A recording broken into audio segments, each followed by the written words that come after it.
Pemirsa, kisah pilu datang dari Ciamis, Jawa Barat, di mana seorang gadis cantik terpaksa dikurung karena mengalami gangguan jiwa dan juga tunawicara.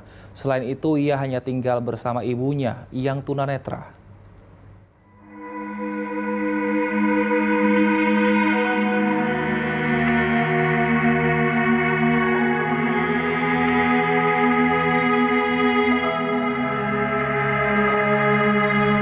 Gadis cantik penyandang tunawicara ini terpaksa dikurung di dalam kamar oleh keluarganya sendiri.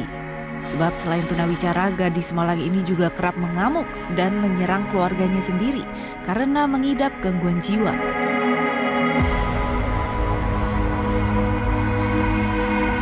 Gadis ini sudah dikurung selama 2 tahun. Namanya Nur Hasanah yang tinggal bersama ibunya yang merupakan penyandang tunanetra. Keduanya tinggal di sebuah rumah sederhana di Desa Buni Seuri, Cipaku, Ciamis, Jawa Barat. Nasib ibu dan anak penyandang disabilitas ini sungguh memilukan. Keduanya harus menjalani ujian hidup yang cukup berat, baik secara fisik maupun ekonomi. Untuk memenuhi kebutuhan makan sehari-harinya, mereka hanya mengandalkan bantuan dari pemerintah serta belas kasihan dari para tetangganya. Pemerintah daerah setempat pun beberapa kali memfasilitasi pengobatan Nur Hasanah. Mengajukan untuk memfasilitasi bantuan-bantuan untuk beliau. Ya, alhamdulillah udah masuk DTKS, sudah masuk dan dapat bantuan dari BPNT, ya, Rutilahu dapat, BPJS punya. Jadi penanganan berjalan penanganan dari puskesmas. Pihak keluarga hanya bisa berharap Nur Hasanah bisa menerima pengobatan rutin dan bantuan tenaga untuk membantu aktivitasnya di rumah. Apalagi sang ibu juga memiliki keterbatasan sehingga kesulitan untuk merawat anaknya. Muhammad Iqbal, Ciamis, Jawa Barat.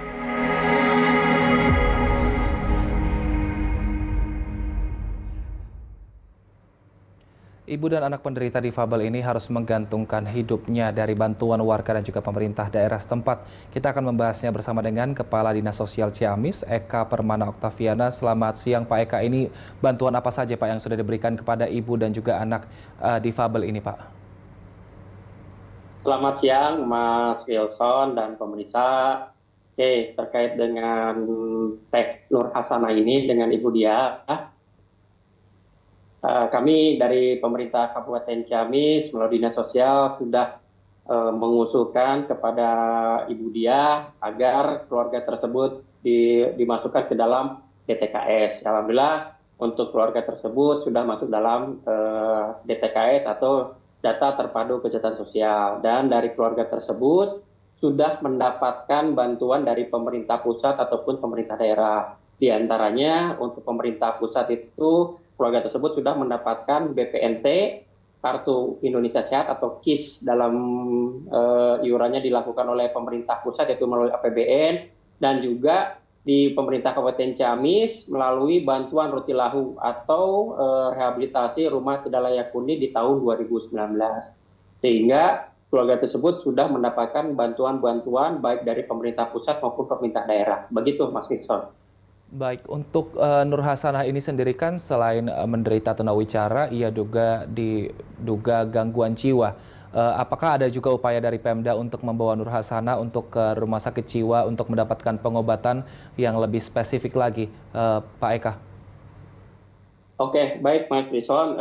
Perlu kami informasikan juga, kami bersama teman-teman pendamping rehabilitasi sosial atau pendamping resort ini bersama ADD, kami sudah melakukan asesmen dengan keluarga ibu dia, khususnya untuk Teh Nur Hasanah. Kami sudah membantu melalui asesmen agar Teh Nur Hasanah ini bisa dilakukan rehab atau diobati. Kami sudah mengusulkan ke Kementerian Sosial melalui Balai Palamarta, yaitu yang ada di Sukabumi, agar Teh Nur Hasanah ini bisa diobati atau direhab sehingga menjadi kembali sehat atau menjadi kembali normal. Dan kami sudah mencoba melalui Balai Palamarta agar bisa dirujuk ke Rumah Sakit Jiwa Marzuki Mahdi di Bogor. Namun sebagaimana hasil dari asesmen teman kami dari pendamping resort yaitu ADD, dari keluarga ini belum mengizinkan Teh Nur Hasanah ini untuk diobati atau dilakukan rehab, sehingga kami perlu mengedukasi dulu kepada pihak keluarga, yaitu kepada Ibu Diah dan mungkin kepada kakak Ibu Diah yaitu Pak Maman, agar Teh Nur Hasanah ini bisa direhab atau diobati di rumah sakit jiwa. Baik, nah ini sampai ke ini kan mereka tadi sudah mendapatkan bantuan dari pemerintah berupa pembiayaan fasilitas BPJS dan juga sudah dimasukkan data untuk menerima bantuan. Tapi kan untuk kehidupan sehari-hari mereka juga membutuhkan bantuan karena sang ibu buta dan juga Nur Hasanah dikurung.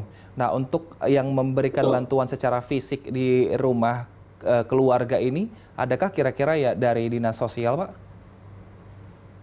Oke, terima kasih Mas Wilson. Jadi untuk ini yang sudah kami prediksi bahwasanya untuk kedepannya keberlangsungan hidup dari keluarga Ibu Diah dan juga Teh Nur Hasanah, kami sudah mengidentifikasi di keluarga tersebut, ya alhamdulillah, tapi ini baru identifikasi bahwasanya ada satu keluarga anaknya ya, Adede, yang anaknya ini yang memang normal gitu.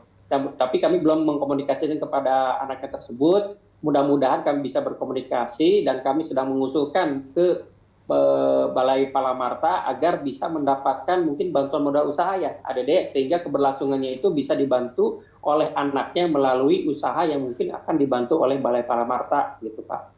Gitu Mas. Baik.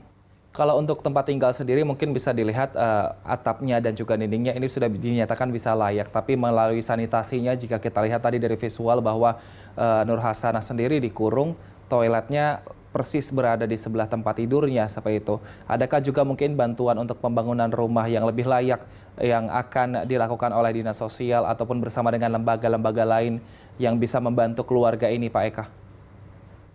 Oke, baik Mas Wilson. Untuk lanjutan dari rehabilitasi rumah Rutilahu ini akan kami usahakan secepatnya. Mudah-mudahan di tahun 2024 ini bisa kami realisasikan. Namun kembali lagi perlu kami mengedukasi juga kepada pihak keluarganya bahwasanya terkait untuk PHBS atau pola hidup bersih ini yang memang MCK-nya ini masih bersatu dengan kamar. Yang kami khawatirkan adalah bagaimana yang sudah pernah disampaikan tadi oleh Mas Wilson, bahwasanya ini dikhawatirkan oleh keluarganya Teh Nur Hasanah ini dapat menyakiti baik ke keluarga ataupun tetangga ataupun diri sendiri. Jadi ini juga kami perlu mengedukasi dulu kepada pihak keluarganya. Insya Allah kami dari pihak pemerintah Daerah Kabupaten Ciamis akan membantu untuk melanjutkan rehab Rutilahu ini.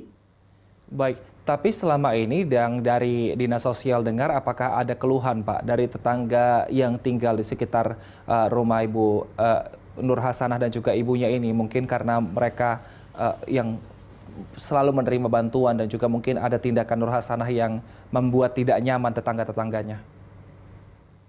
Oke, terima kasih Mas Wilson. Jadi untuk saat ini memang informasi terkait mengganggu ke tetangga ataupun mengganggu ke saudara di sekitarnya, sampai saat ini kami belum menerima secara informasi secara jelas dari pihak keluarga. Namun mungkin karena sejarahnya, mungkin karena pernah mungkin membuat gaduh ataupun membuat resah dengan pihak keluarga, dengan tetangga ataupun keluarga di sekitarnya, ini mungkin dalam bentuk sebagai preventif dari pihak keluarganya gitu. Tapi sampai sejauh ini kami belum pernah menerima informasi apabila Teh Nur Hasanah ini menyakiti atau mengganggu tetangga di sekitarnya. Ya mudah-mudahan mungkin sebagaimana disampaikan oleh pihak keluarganya mungkin kambuhan lah kalau bahasa obrolannya gitu. Tapi ya kami harapkan kembali lagi ke pihak keluarga dengan legowo bisa memberikan izin ketika Teh Nur Hasanah ini akan kami rehab atau akan kami rujuk ke rumah sakit jiwa sehingga nanti kembali keluarga menjadi seperti